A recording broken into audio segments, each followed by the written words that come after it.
Here's a segment from a recent Gun Talk radio episode. You can listen to all the Gun Talk radio podcasts however you tune in, or check out guntalk.com for more. We're in kind of a great time. We essentially had a one-year layoff when there were a lot of new guns being developed and designed, but they weren't being announced because the gun companies were so far backed up, they weren't going to shut down a single line making guns to make something new and re-gear up. And now they've got a little bit of breathing room, and we're seeing some really interesting, cool stuff. Joining me right now to talk about one of those that I got to admit caught me completely flat-footed and by surprise, Corey Beaudreau from Smith & Wesson. Corey, how are you, sir? Good, Tom. How you doing? Well, what in the world? To quote Slim Pickens in Blazing Saddles, what in the wide, wide world of sports is going on here? What has Smith & Wesson done? So we definitely departed from our norm a little bit. But Smith & Wesson has always been kind of, like you were talking earlier, like your home defense, personal protection for Americans all the way back from 1852.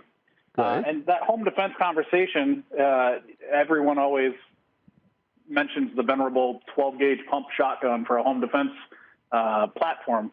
And honestly, we have been absent from that forever. I mean, there was a brief stint where we had the imports from Turkey, but this new shotgun that you're referring to here, our new M&P12, is exactly it's a great addition to our portfolio in the M&P line, that home defense personal protection line.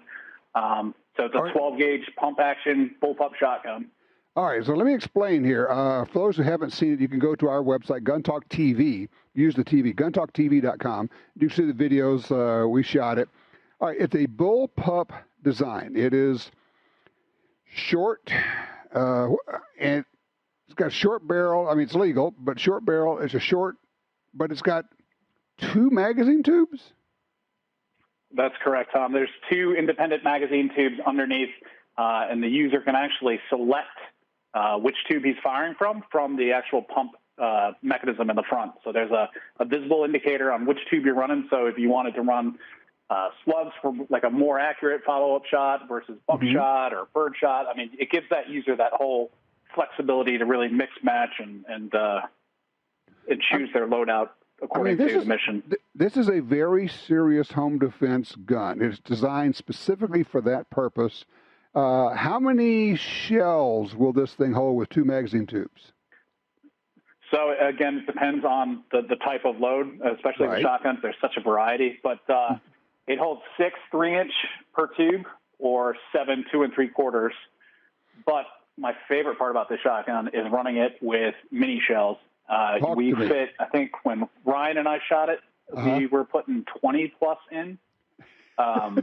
So 20-plus rounds of 12 gauge is just fantastic. Yeah, and the other thing is, unlike some of the other manufacturers, you actually designed this shotgun specifically to take the mini shells to feed them, because that has been a challenge for some shotguns in the past. And so you had that very much in mind when the M&P12 was designed. Correct. That was one of the definite on the must-haves for the design team, for the engineers. And they really hit it out of the park. In all the testing that we've done, I've yet to have a single malfunction that wasn't caused by myself. Occasionally, when I get going kind of quick with this gun, I have short-stroked it once or twice. But clearing those jams is real easy, and it's a really, really well-engineered shotgun. And it's set up to be able to take optics, right? Yeah, correct. So again, going back to the end user, the flexibility, like we could have thrown a red dot on this or put iron sights on it, but we figured saving the end user the money to customize their shotgun how they want it, pick the optic that they want, whether it's a red dot or a holographic weapon sight or a laser sight even. I mean, give them the ultimate flexibility on how they want to set up their shotgun. I want to talk about that for a second, because some people, if they haven't delved into this, they may not quite grasp the efficacy of this whole thing, or why you would want to have 2 different loadings so you could switch back and forth. Imagine, and this is something you do in classes when you go take training, you're shooting buckshot. You're thinking, okay, buckshot's going to be my load for home defense. Good choice.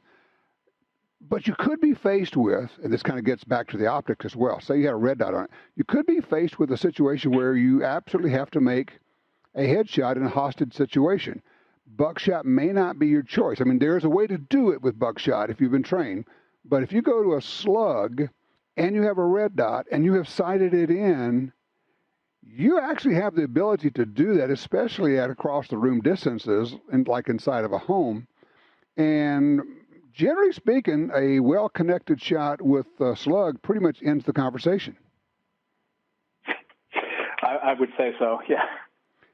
But that's really what you're talking about, is being able to just switch it. Oh, you know what we ought to talk about, too? One of the cool things that, again, I did not see coming, but just think, that's so smart. Tell me about the grip on this.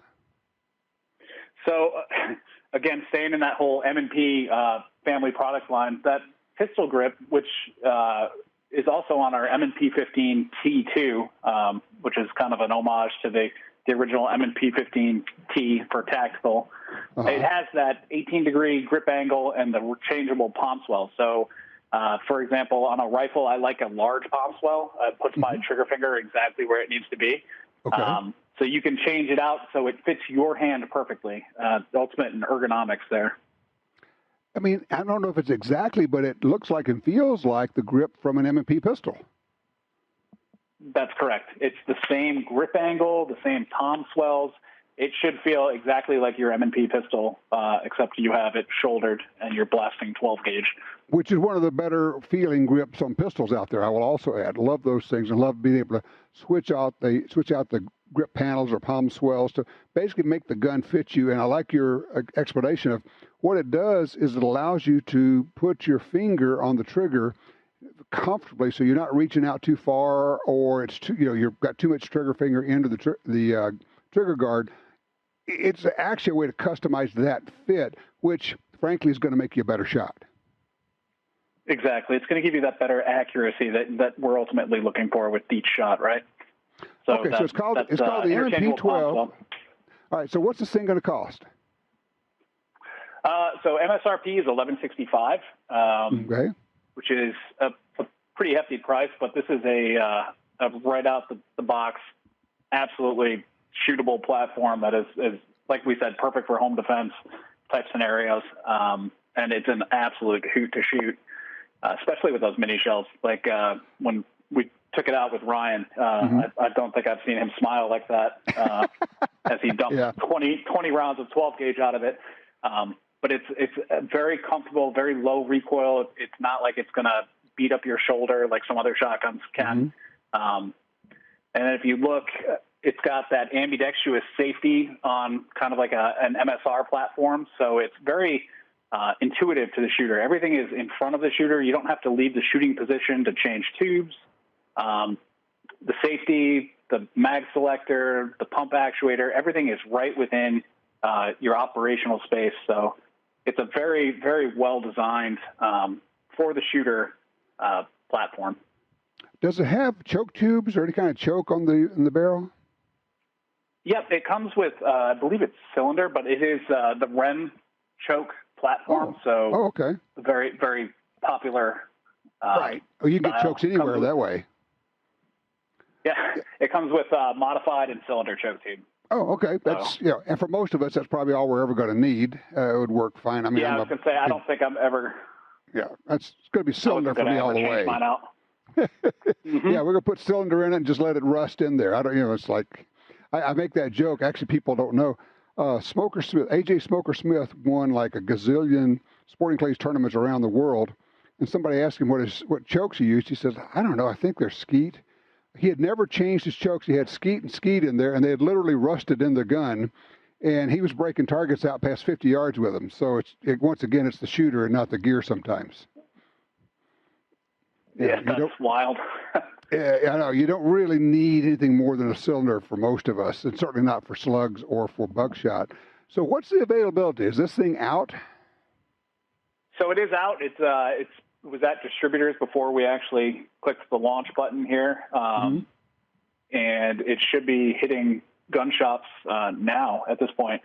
I know some of our local gun shops around me here had said they had them on order, and we're excited to get them. I know my order is in. I'm excited to get mine as well. It's that much fun, isn't it? It really is. I honestly, to be quite frank, I'm kind of a pistol snob, but with all the testing that I put into this, and it's a lot of fun. So I absolutely picked one up for myself. That is terrific. And as I say, we shot it, or you shot it with Ryan. We've got the video up. You can see it, of course, on our YouTube channel. You can also see it at guntalktv.com. This is very cool, Corey. I appreciate what you guys are doing. Smith is doing some exciting stuff. I know you got some more in the pipeline. I can't wait to hear about those. You bet. All right, you take care. We will see you soon.